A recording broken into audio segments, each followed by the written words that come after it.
ఎక్కడ రౌడీజం జరిగితే వెంటనే మేము యాక్షన్ తీసుకుంటున్నాం. కానీ ఒక రౌడీ కూడా బయట లేకుండా చూడమని మేము స్ట్రిక్ట్గా ఇన్స్ట్రక్షన్ ఇచ్చాము ఇద్దరు డీసీపీస్కి.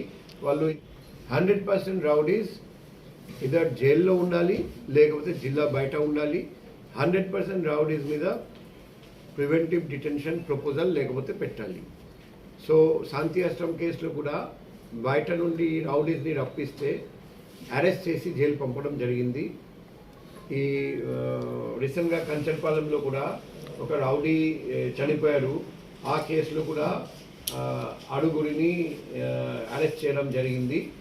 ఎక్కడ రౌడీజం జరిగితే వెంటనే మేము యాక్షన్ తీసుకుంటున్నాం.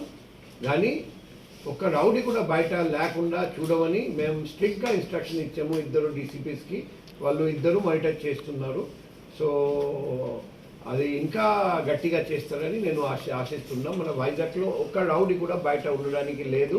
నేను రౌడీస్ అందరికీ హెచ్చరిస్తున్నాం, మీరు వైజాగ్లో ఉండడానికి వీల్లేదు. రౌడీజం చేయాలంటే మీరు ఈ జిల్లా వదిలేసి పాడిపోవాలి. ఈ జిల్లాలో మాత్రం ఉండడానికి వీల్లేదని మీ ద్వారా రౌడీస్ అందరికీ తెలియజేస్తున్నాం. ప్రైమ్ మినిస్టర్ ప్రోగ్రామ్ ఉన్నప్పుడు మనకు తెలుసు 5 కిలోమీటర్ వరకు డ్రోన్ యూజ్ చేయకూడదు అని మేము అప్పుడు ఇన్స్ట్రక్షన్స్ కూడా ఇచ్చాము.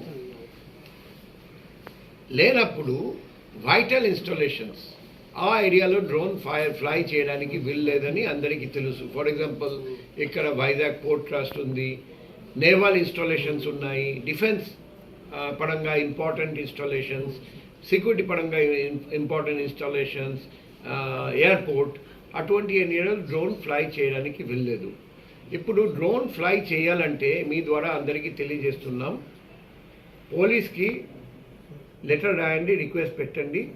మేము మా ఎస్బీ ద్వారా వెరిఫై చేసి ఎటువంటి ఇబ్బంది లేకపోతే మేము పర్మిషన్ ఇస్తాం. ఇప్పుడు జగన్నాథ్ రథయాత్ర జరిగింది, అప్పుడు కూడా డ్రోన్ ఫ్లై చేస్తామని వాళ్ళు రిక్వెస్ట్ పెట్టారు.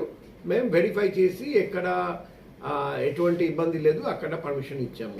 సో మన దేశంలో కూడా డ్రోన్ ఎక్కడ ఫ్లై చేయాలి, ఎక్కడ ఫ్లై చేయకూడదు క్లియర్ ఇన్స్ట్రక్షన్స్ ఉన్నాయి, గైడ్ లైన్స్ ఉన్నాయి, ఎస్ఓపి ఉంది. సో ఆ ఎస్ఓపి అండ్ గైడ్ లైన్స్ అందరూ పాటించాలి. మీకు ప్రతి ప్రైవేట్ డ్రోన్ ఫ్లైయర్స్ ఇప్పుడు మన అందరికీ తెలుసు, పెళ్ళి జరిగినా, ఏదైనా ఫంక్షన్ జరిగినా, ఏదైనా పండగ జరిగినా డ్రోన్ ఫ్లై చేసి డ్రోన్ షాట్ తీసుకోవడం ఒక సిస్టమ్ అయిపోయింది.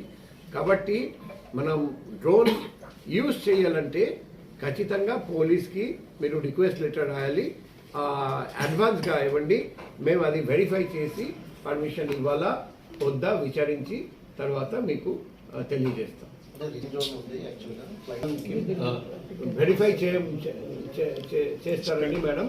సో ఆ ఏరియాలో ఎక్కడెక్కడ రెస్ట్రిక్షన్స్ ఉన్నాయి, రెస్ట్రిక్షన్స్ ఉల్లంఘించి ఫ్లై చేస్తే మాత్రం అది అన్ని డ్రోన్ సీజ్ చేయాల్సి వస్తుంది, ఆపరేటర్స్ మీద కూడా యాక్షన్ తీసుకోవాల్సి వస్తుంది. సో మేము ఇది వెరిఫై చేస్తాం.